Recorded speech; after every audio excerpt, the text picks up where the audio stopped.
A critical component to high-performance homes is using the ENERGY STAR checklist to make sure that we design and build the house according to the ENERGY STAR protocols. Now, the ENERGY STAR program has three basic checklists.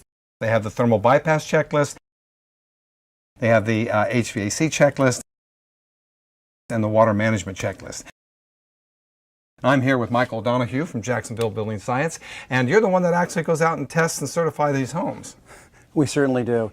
What's really exciting about this is that Providence goes above and beyond.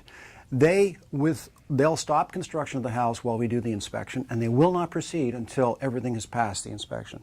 So let's talk about the thermal bypass checklist. Okay. Well, one of the most critical components of the checklist is to make sure that the insulation is installed properly. This cavity here between the 2x6 framing has to be completely filled with insulation. There can't be any voids or crevices because that'll cause convection.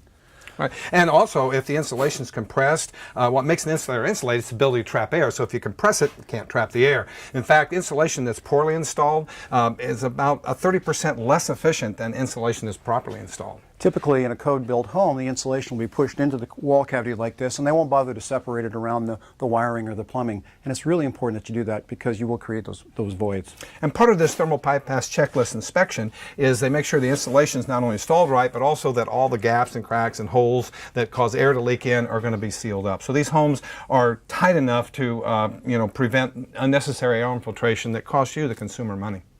Yeah, so when we think about advanced framing, like here for example, instead of seeing studs at 16 inches on center, they're actually at 24 inches on center, which allows us to get more insulation.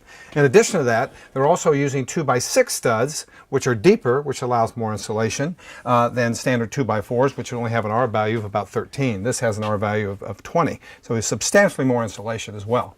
Providence Homes uses advanced framing techniques. They certainly do, and that's the primary reason for doing it. They want to make the house more energy efficient. Obviously, with advanced framing, you can put more insulation in the house, so it's a good thing to do. To learn more about the benefits of building an energy-efficient Providence home, visit myprovidencehome.com. Providence Homes, your hometown builder.